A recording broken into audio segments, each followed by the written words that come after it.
Good evening, everybody. Welcome. The title of my speech this evening is The Sunday Roast. And I'd just like to open up by asking a question to a few people in the audience tonight, by asking them what they got up to on Sunday. So I might pick on that one. Ask a question. What did I get up to on Sunday? That's so long ago, wasn't it? Good answer. I'll leave it with that. So, Oh gosh, I was hoping you would ask because I've gone blank. I'm happy with that. I This sort of leads know, my into memory's so bad. the reason for my speech being the Sunday roast.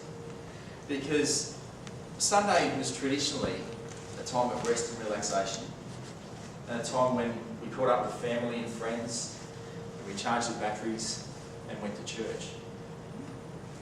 Now, I recall stories of old whereby extended families and friends used to gather around the table and recount how their week was and share the good old tradition of a Sunday roast. Now, that's a fairly mouth-watering thing to think about, isn't it? So,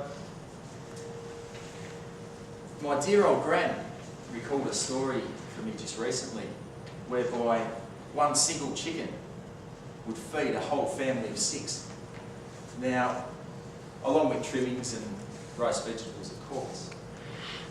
If I was around back in those times, I think I might have struggled a little bit. Because I now know that I can polish off a whole chicken in one day. It's either the fact that I can eat a lot, or chickens are getting smaller.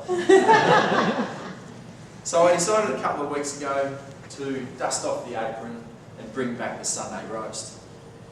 Now, off to the butcher's I went, because no supermarket meat section was going to be good enough for this time-honoured tradition.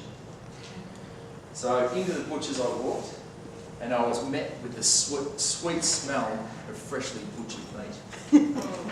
Now, apologies to the vegetarians in the room, but I was in my element.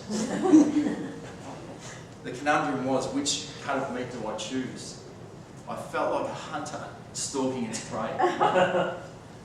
Normally, leg of lamb is my favourite choice of meat, but on this particular occasion, I decided to go for the perfect crackling on a leg of pork.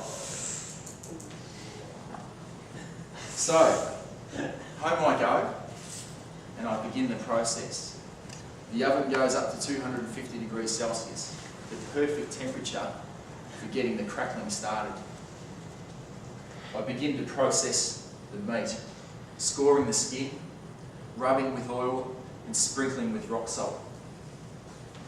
I opened up the oven and it was like a furnace.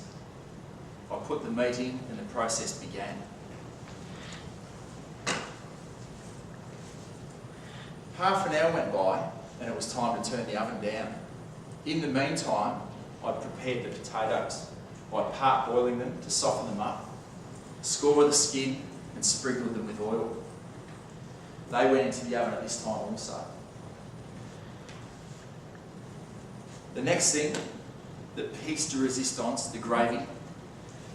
Boiling water went into some good old-fashioned reliable Gravox. And I transferred some of the liquid from the meat tray in with that to build the flavour even further. An hour and a half later, and it was judgment time. I opened the oven. The smell coming out through the house was to die for. I took the meat out and I let it rest for 15 minutes. Time to carve up, and it was perfection. Juicy, succulent meat hiding underneath a crispy, crackling, unhealthy, fatty. I carved it up and served it along with the potatoes, some greens and some pumpkin, and a healthy lick of gravy. Finger licking good, just the way I like it. That was the kernel, but it was was me this time. So we served up and we sat around the table and we enjoyed this fantastic meal. We recalled stories of old and what happened during the week. And we probably had a few too many glasses of red wine as well. As you do. So, getting back to the original question. If you can't remember what you did on a Sunday, maybe this Sunday, if you've got no plans, get together a group of people, friends and family, and bring back your own Sunday roast. Thank you.